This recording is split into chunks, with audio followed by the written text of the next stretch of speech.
Historia de la Iglesia del siglo XIX en la Edad Contemporánea, tercera parte.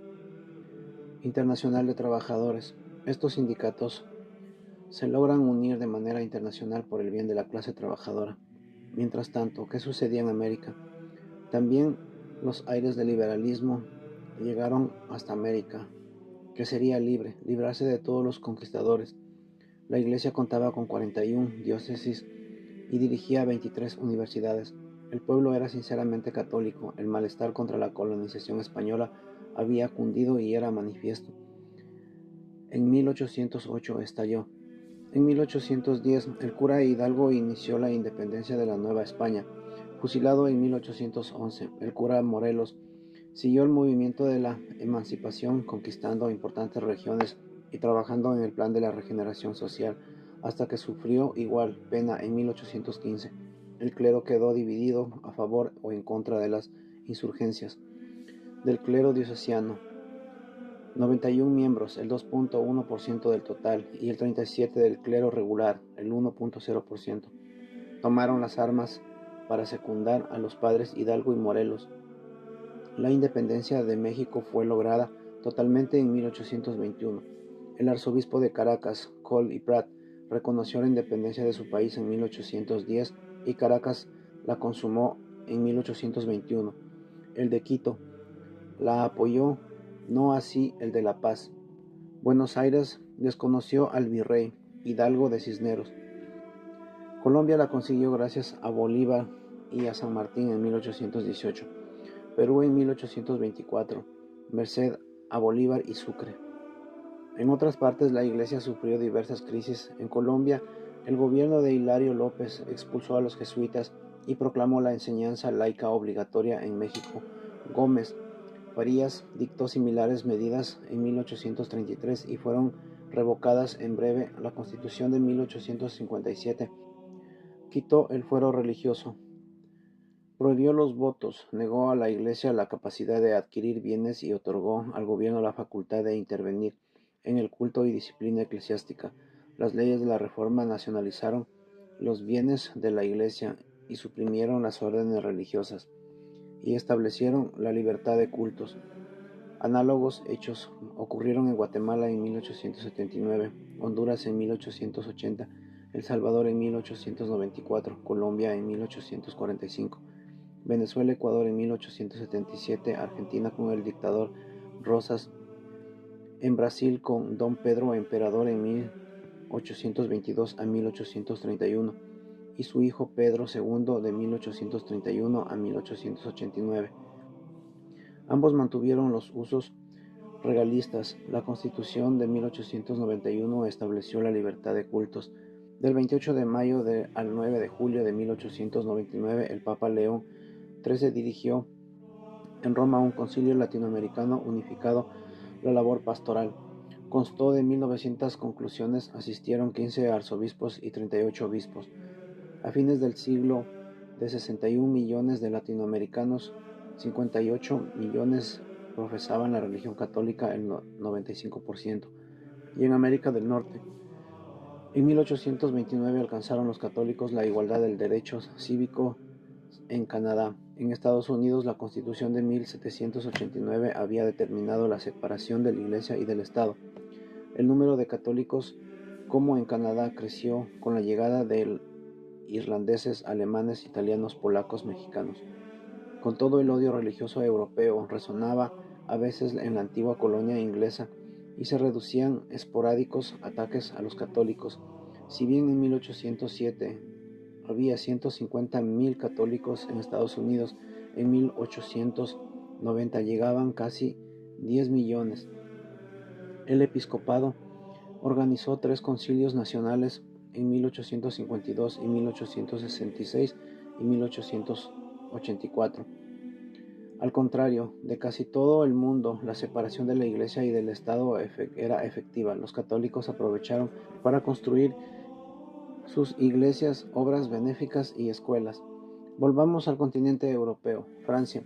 Luis XVIII, de 1814 a 1824, restauró la monarquía borbónica. Le sucedieron sus hermanos Carlos hasta 1830 y Luis Felipe hasta 1848.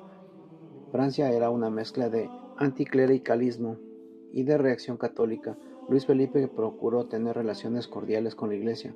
Fue restaurada la Segunda República de 1848 a 1852, dirigida por Luis Bonaparte. En España, Napoleón I ordenó la invasión de España en 1808. Forzó la abdicación de Carlos IV, el rey de España, y su hijo Fernando VII a favor de José Bonaparte. La conmoción producida en las colinas de Madrid aceleró los movimientos de independencia. En 1812 se reunieron las Cortes de Cádiz, que promulgaron una monarquía constitucional, abolieron la Inquisición y legislaron en materia de órdenes y congregaciones religiosas. Restringiendo su actitud, Fernando VII tornó el poder en 1814 y restauró el absolutismo. Riego de 1820 se levantó en armas, declaró la validez de la Constitución de Cádiz y llevó a cabo medidas anticlericales. A Fernando VII le sucedió su hija Isabel II hasta 1868 y que fue restaurado el régimen republicano. Don Carlos, hermano de Fernando VII, se sublevó contra Isabel. A los carlistas se unieron los partidos absolutismo, a Isabel los liberales. Ambos se enfrentaron en armas. La guerra produjo diversos ataques contra el clero.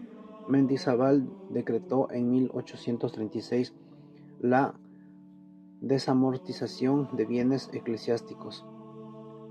Portugal se dotó de la Constitución liberal, mientras que los reyes habían ido a vivir a Brasil en 1802 y 1822. Huyendo de la invasión napoleónica, Juan VI volvió a Lisboa. Su hijo Pedro reinó en Brasil en 1822 y 1831.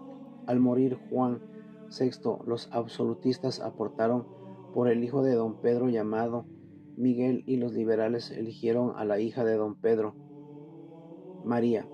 A fines de la década de los 30, la Iglesia sufrió la supresión de los monasterios y la desamortización de sus propiedades. Polonia, célebres son las dos heroicas sublevaciones de 1831 a 1863 que el pueblo polaco realizó sin éxito para sacudirse del yugo extranjero que inútilmente pretendió extirparle a la fe católica. Para Inglaterra fue muy importante el movimiento de Oxford. Entre los años de 1833 y 1845, una corriente interna de la Iglesia anglicana, promovida por John Henry Newman, Pusey y Keble, estudió y revalorizó la doctrina de la liturgia católica. Newman se convirtió al catolicismo en 1845, fue ordenado sacerdote en Roma en 1847 y nombrado cardenal en 1879. Pío IX estableció la jerarquía eclesiástica al nombrar arzobispo de Wismar, al que sucedería Magnin y Vagan. Alemania. Bismarck quiso controlar las actividades eclesiásticas, independizarse del Papa, por eso censuró la predicación, reguló la aprobación de los nombramientos y quiso hacer de los sacerdotes meros funcionarios de su régimen. Expulsó a los jesuitas redentoristas paulinos, expidió leyes terribles, pero hubo una vigorosa resistencia de los católicos llamada Kulturkampf. Segundo, la respuesta de la Iglesia. El Papa Pío VII hubo de resolver el espinoso problema de la composición del episcopado francés. Según las reformas napoleónicas, quedarían 60 prelados. De los 135 había. El Papa Pío VII pidió la renuncia de todos para nombrar un nuevo cuerpo de obispos.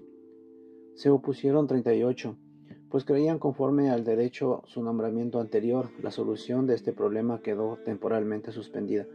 Por otro lado, Pío VII reconoció los matrimonios contraídos por los clérigos durante la persecución religiosa. Por último, el Papa se vio obligado a asistir a la corona de Napoleón como emperador en 1804 de Notre Dame, París. El pueblo francés recibió manera triunfal al pontífice. Napoleón le exigió que invalidara el matrimonio de Jerónimo Bonaparte, su hijo. El Papa no desconcedió. El emperador entonces penetró diversos territorios pontificios y se apoderó de Roma, secuestrando al Papa Pío VII. Pío VII excomulgó a Bonaparte en 1809. Este respondió apresando al pontífice en 1809 a 1812. El emperador urgió al Papa que nombrara los obispos. Pío VII se negó a hacerlo mientras permaneciera sin libertad. El emperador repudió a su esposa Josefina, queriendo contraer nupcias con la princesa austríaca María Luisa. Logró que la curia de París nulificara la boda anterior. El Papa protestó. En represalia, Napoleón decretó que los estados pontificios pertenecieran a su hijo. Napoleón insistió en el problema del nombramiento de los obispos. Convocó un concilio en París en 1811, el cual publicó que si el Papa no confiera el orden de los candidatos en un plazo de 6 meses, podía hacerlo el metropolitano.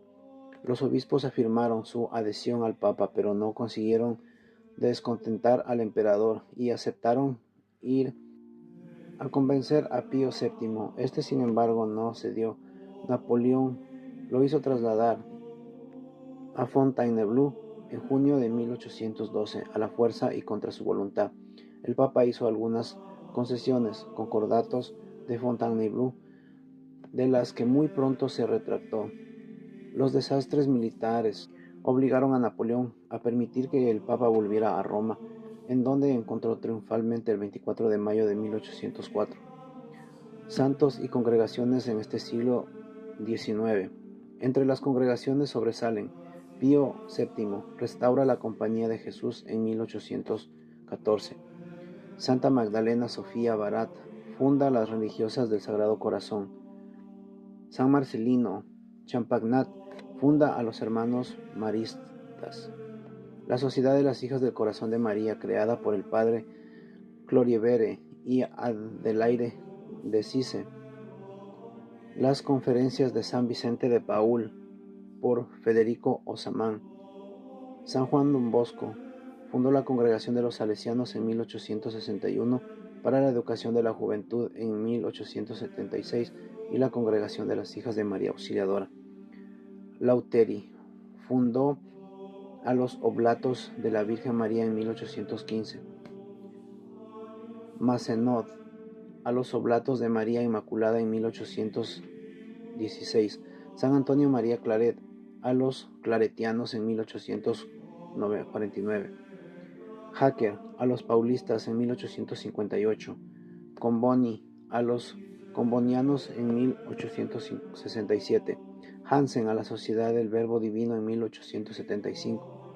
Entre los santos más sobresalientes está el cura de Ars, apóstol y confesionario y modelo de párroco, Santa Teresita del Niño Jesús con la doctrina de la infancia espiritual y Santa Bernadette Subiró, a quien se le apareció la Virgen en Lourdes.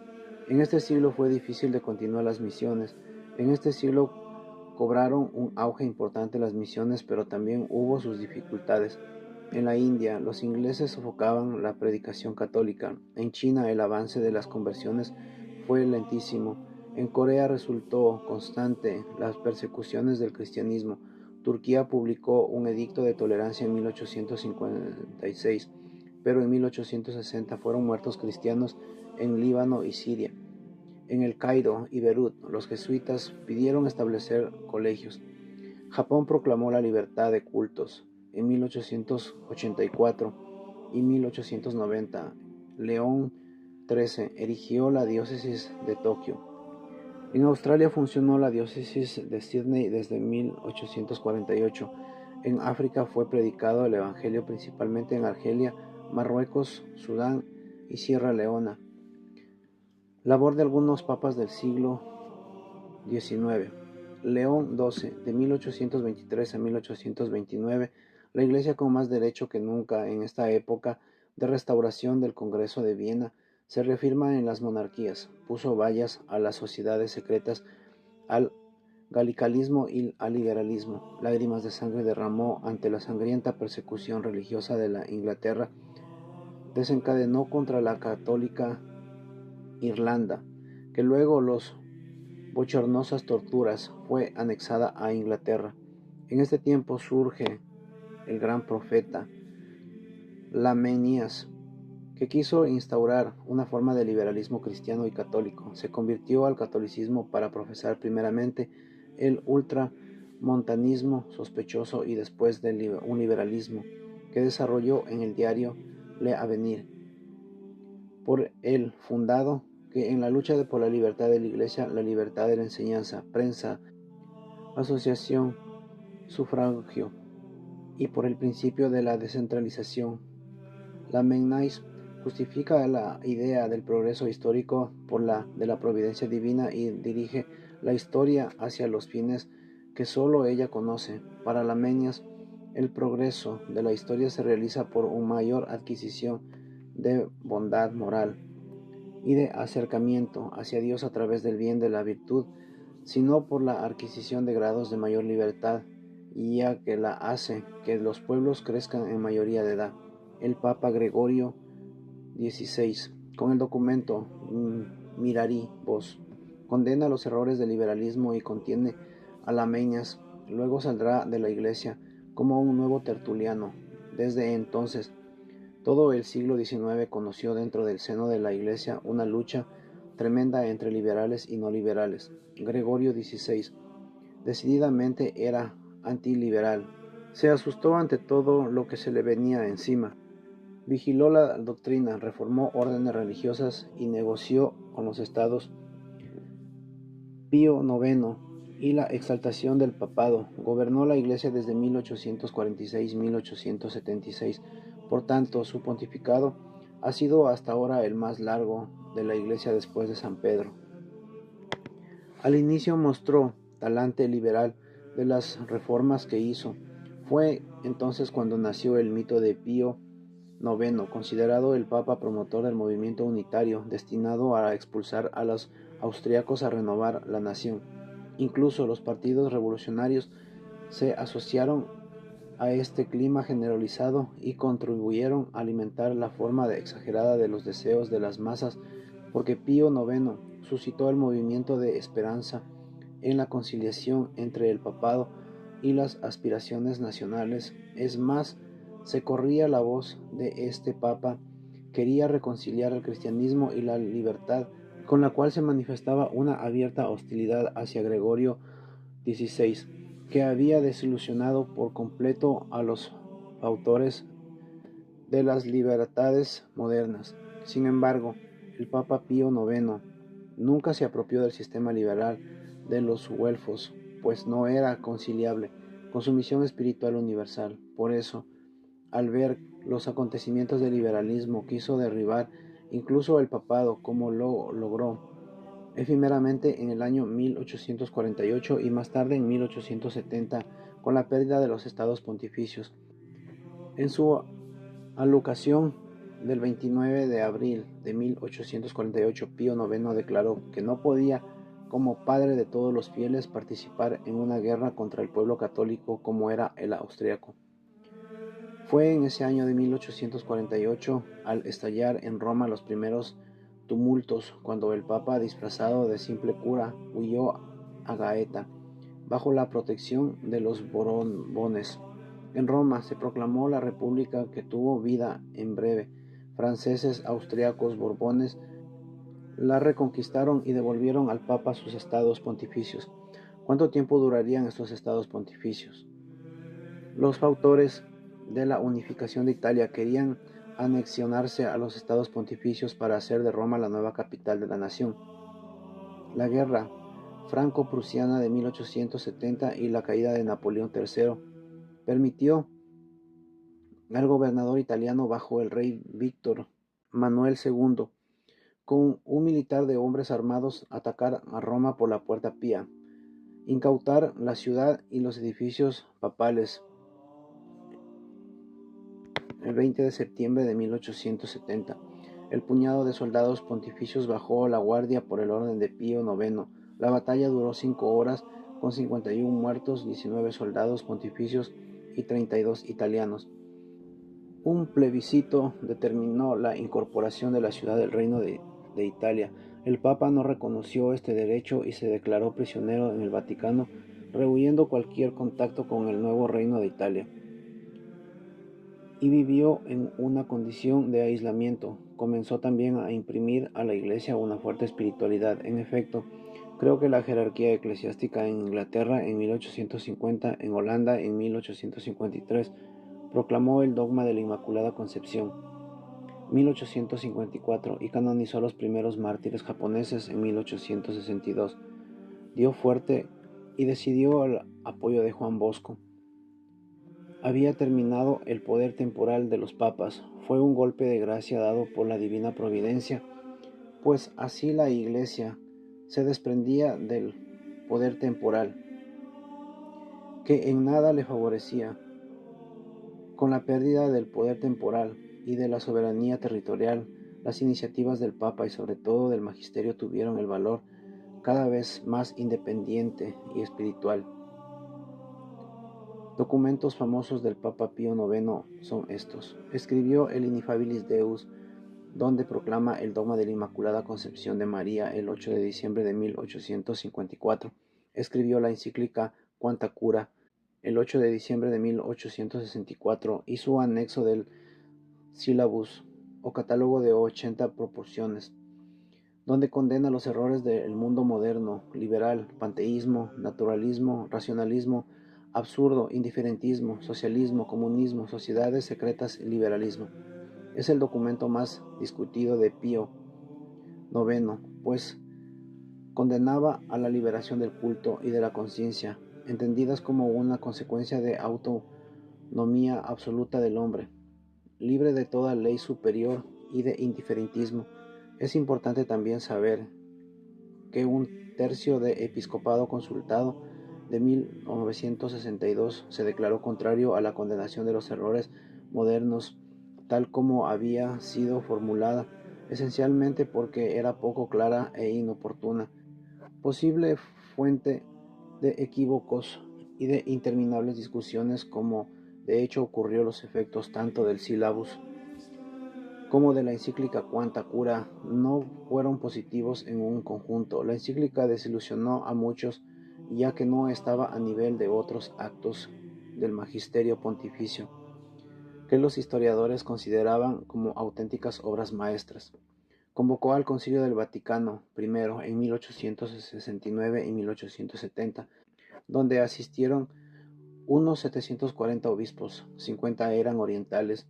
Ahí se reafirmó la fe católica en contra de los errores y se proclamó el dogma de la infalibilidad del Papa cuando habla ex cátedra sobre cuestiones de fe y de moral. Además, la infalibilidad se aprobó la jurisdicción del Papa sobre toda la Iglesia, dogma que enterraba para siempre el galicalismo, según el cual el concilio estaba por encima de la autoridad del Papa.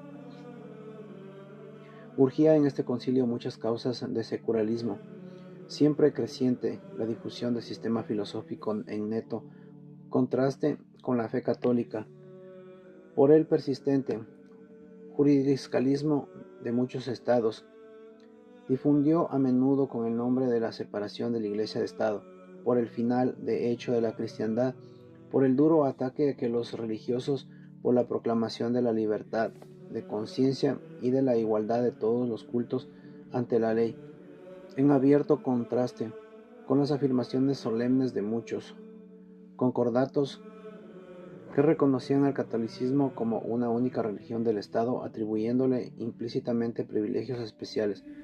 Si el Concilio de Trento fue la respuesta de la Iglesia del protestantismo, el Concilio del Vaticano I fue la respuesta al racionalismo y al galicalismo.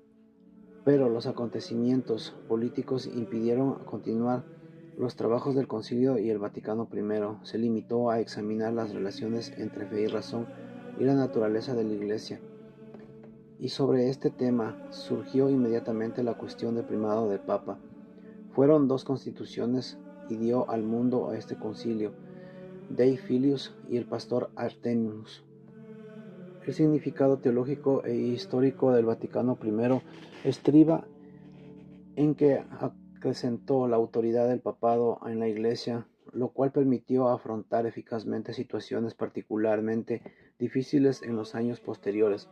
A lo largo de estos últimos siglos no han habido en la historia de la Iglesia rupturas sino continuidad en el progreso y en la siempre mayor clarificación, en la siempre mayor acentuación de la naturaleza espiritual de la Iglesia y de su misión. León XIII, de 1878 a 1903, es un papa que ha marcado un hito en la historia de la Iglesia. Le tocó vivir todos los estragos de la Revolución Industrial, cuyo único fin era el lucro, cuya única ley era la oferta y la demanda, en donde el hombre quedaba solo y desmantelado ante la fuerza de la máquina y la potencia del capitalismo. Pero el Papa no se acobardó, al contrario, impulsó la reflexión sobre los principios éticos de la vida económico-social, que hoy llamamos doctrina social cristiana. Esta doctrina, a pesar de que el mundo obrero era bastante hostil a la Iglesia a finales del siglo XIX, ha ayudado mucho a poner en claro la dignidad del trabajador y sus derechos, y otros documentos importantes de este pontífice fueron Inescrutabili sobre los atropellos civiles contra la Iglesia y el matrimonio civil, Cur Apostolici contra los socialistas, comunistas, nihilistas, liberales, indiferentes, sociedades secretas, Aeterni Patris, vuelta el tomismo, es decir, a Santo Tomás de Aquino, Diuturum Lud, origen del poder civil, Humanum Genus, contra los francmasones, Immorale Dei, sobre la constitución cristiana de los estados, Providentissimus Deus, estudios bíblicos, abrir los archivos del Vaticano pronunciando una frase que se ha hecho célebre: la verdad no la tenemos. Apostolice Curae, invalidez de las ordenaciones anglicanas, y la más importante, Rerum Novarum, sobre los derechos de los obreros contra el liberalismo extremo a favor de la Iglesia, de la persona de amor entre los hombres. Esta carta magna del mundo obrero era resumen de síntesis de más de medio siglo de intensos y a veces silenciosos trabajos de la Iglesia. Me detengo en la cuestión social defendida por el Papa León XIII. Papa León XIII habló con precisión sobre el tema de la encíclica Rerum Novarum, que rechazaba por principio la dialéctica de lucha de clases y perdía por patronos y obreros una armónica colaboración para el desarrollo de la nueva sociedad. El Papa proclamaba el carácter social tanto de la propiedad como del salario justo y exhortaba al Estado a abandonar la postura de mero espectador y a controlar las relaciones económicas sin caer en el dirigismo socialista. La Rerum Novarum propone la creación de asociaciones obreras y sindicatos de inspiraciones cristianas. Por tanto, León XIII alentaba la presencia de los católicos en la vida pública. El Papa, por otra parte, en la encíclica Immortali Dei 1885 había declarado la disposición de la Iglesia a mantener buenas relaciones con cualquier régimen político que defendería la libertad.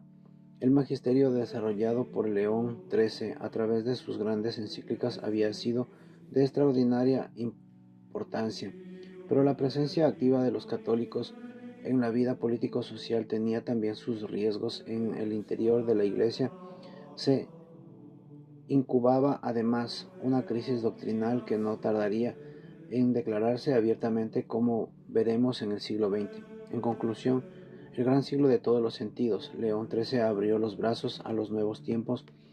En su gobierno ya funcionaba el canal de Suez, ya hablaba por teléfono, se oía el fonógrafo, se encendía la lámpara eléctrica, nacían las cinematografías y la radiografía, funcionaban los motores a explosión al principio y luego con variante de ingeniero diésel. Pasteur había triunfado en la microbiología. Marconi descubrió la telegrafía sin hilos y se puso en marcha. A los 93 años de edad fallecía León XIII, mientras la Iglesia decía: ¿quién puede suplir a León XIII? ¿Qué depararía la providencia divina para el siglo XX?